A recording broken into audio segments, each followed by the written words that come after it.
Espainiako gobernuak ukatu egin dio Usurbil udalari galdeketa bat egitea, Usurbildarrok sortutako hondakinak erraustu nahi ditugun ala ez jakiteko. Erabaki horren aurrean honako adierazi nahi du. Bat, Usurbil udalak ez du baimena ukatzen zaion jakinarazpen ofiziala jaso oraindik. Datorren astean jasotzea espero dugu, baina Espainiako Ministroen Kontseiluak pasaden ostiralean argitaratu zuen albistea, eta beraz, ukoa garbia da. Ezezkoa, publikatu da, uebean, beraz, izetazteko jakinarazpen ofiziali jaso, garbia da. Bi, ezezkoa jaso aurreko ibilbidea honako izan da. Komunidad, bada gogoratzea, Usurbilgo herritarrek, osaturiko erraustegia erabakia herri ekimenak, 1185 sinadura aurkeztu zituen 2016ko urtarrilaren 30ean. Usurbil udalean aurkeztu zituen. Eta sinadura horien bidez, galdeketa bat egitea eskatzen zen.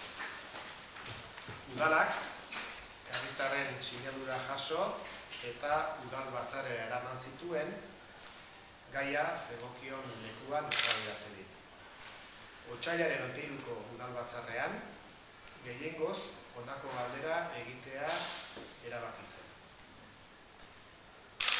Usurbilgo hondakinak tratatzeko erraustea egoki iruditzen zaizu, hori horrela, galdeketa lotesleak egiteko egin ohi den prozedurari jarraiki, Espainiako gobernuari baimen eskaera luzatu zitzaion, hori martxoaren 4ean. Hiru, Usurbilgo eta eskualdeko herritarren artean erraustegiaren eraikuntzak eta hau martxan jartzeak gure ongizate eta osasunean eragiten duen kaltearen aurrean, zilegizkoa eta arduratsua iruditzen zaigu, ekarriko dituen ondorioen eta kostu ekonomikoen jakitun, oraindik ere gure hondakinak erraustu nahi ditugun galdetzen. Lau, errausketa ingurumenari eta osasunari eragiten dion arazo bat ez ezik, problema etiko eta demokratikoa ere bilakatzen ari da. Hondakinak erraustearen egokitasunari buruz, inoiz ez zaigu galdetu herritarrei, eta Usurbilen saiatu izan garenean ere ez zaigu utzi. Hori gutxi balitz, oso kezkagarria da erraustegiaren eraikuntza eta geroko kudeaketaren inguruko opakotasuna.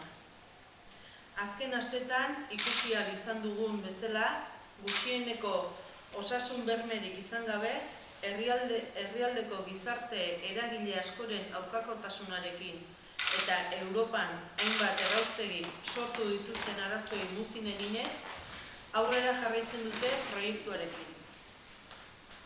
5.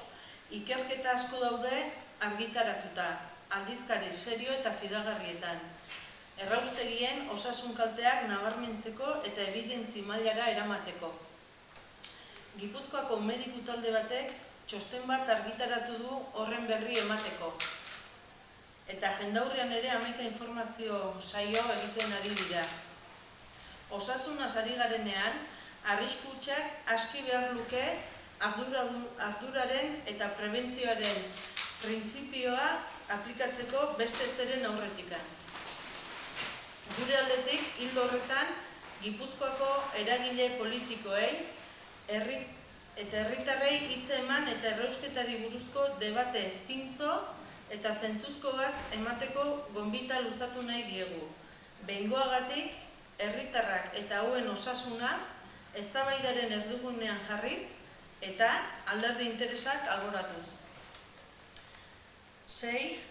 Penaz, aitortu behar dugu, Usurbilko udalak ez duela egin asmo zuen herri galdeketa aurrera eramateko baimenik. Herritarren aldetik 1185 sinaduraren bidez jasotako mandatuari erantzun ezinik geratzen gara. Ez nahi ez dugulako. Horrek beste arazo batzuk ere agerian uzten ditu. Nork, noren gainean, zergatik, nola eta ze argudioren gainean hartzen dituen erabakiak. Hori usurbilen, esaten den bezala, beste kupeleko sagardua izan daiteke batzuentzat. Baina uste dugu, benetan arduraz hartzekoa dela. Erabakiak hartzeko modua eta hauek izan dezaketen eragina, gehiago herritarrei bizkarra emanda hartzen badira. Gure aldetik, herritarrei itzultzen diegu galdeketa egiteko eskumena. Kezkaren tamaina ezagututa, inoiz baino zilegitasun handiagoa du galdeketak.